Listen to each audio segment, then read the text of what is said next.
পৃথিবীতে কিছু সম্পর্ক আছে যেখানে জাত, ধর্ম, সমাজের বাঁধন ভেঙে যায়। একদিকে ছিলেন মা সারদা, অপরদিকে ছিলেন এক মুসলমান ডাকাত আমজাদ। সমাজ যাকে ভয় করত, মা তাকে দেখেছিলেন নিজের সন্তানের চোখে। আজ শোনাবো সেই বিস্ময়কর সত্যি ঘটনা, যা শুনলে আপনিও অবাক হবেন। গল্প শুরু করার আগে আপনি যদি আমাদের চ্যানেলে নতুন হন, তাহলে চ্যানেলটিকে সাবস্ক্রাইব করে রাখবেন। গল্পের শেষে আপনার মতামত জানাতে ভুলবেন না। আপনার একটি মূল্যবান মতামত আমাদের নতুন গল্প বানাতে উৎসাহিত করে। এবারে শুরু করা যাক আজকের গল্প। আমজাদ ছিলেন জয়রামবাটি অঞ্চলের এক কুখ্যাত ডাকাত। মা জানতেন সে ডাকাতি করে।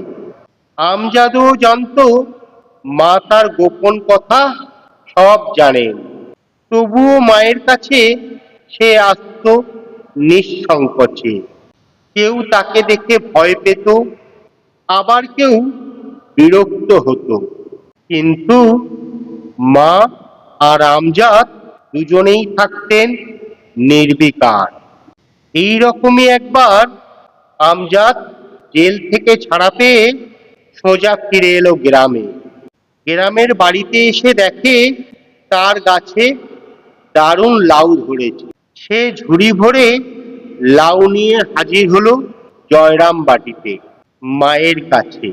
মা আমজাদকে দেখে স্নেহ ভরা কণ্ঠে জিজ্ঞাসা করলেন, অনেকদিন তুমি এলে না আমজাদ, কোথায় ছিলে? আমজাদ নির্দ্বিধায় উত্তর দিল, গরু চুরির দায়ে জেলে ছিলাম মা। মা এই কথা শুনে বিন্দুমাত্র রাগ না করে সহানুভূতির সুরে বললেন, তাই তো ভাবছিলুম আমজাদ আসে না কেন। আমজাদ কোনোদিন মায়ের জয়রামবাটি গ্রামে ডাকাতি করেনি। চারপাশের গ্রামে ডাকাতি করলেও মায়ের কারণে সে কোনোদিন জয়রামবাটি গ্রামের কারোর বাড়িতে কোনোদিন ডাকাতি করেনি। বরং মাঝে মাঝে মায়ের বাড়ির কাজেও সে সাহায্য করত। একবার দেওয়াল তৈরির কাজে ব্যস্ত আমজাদকে দুপুরে খেতে বলেছিলেন মা। নলিনী দিদি দূর থেকে ছুঁড়ে ছুঁড়ে খাবার পরিবেশন করছিলেন, কারণ আমজাদ জাতে মুসলমান। মা ওই দেখে নলিনী দিদিকে বললেন, অমন করে মানুষকে খেতে দিলে মানুষ কি খেতে পারে? তুই না পারিস, আমি দিচ্ছি। খাওয়া শেষ করে আমজাদ এঁটো পাতাটা তুলে নিয়ে গেল। কিন্তু যেখানে আমজাদ খেয়েছিল সেই স্থানে মা নিজ হাতে পরিষ্কার করলেন।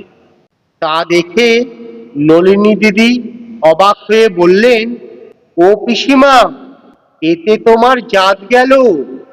তা শুনে মা হেসে উত্তর দিলেন, আমার শরৎ যেমন ছেলে, আমজাদও তেমনই ছেলে। এই ঘটনার পরিপ্রেক্ষিতে আমরা উপলব্ধি করতে পারি, একজন মুসলমান ডাকাতকেও মা দেখেছিলেন নিজের সন্তানের মতো।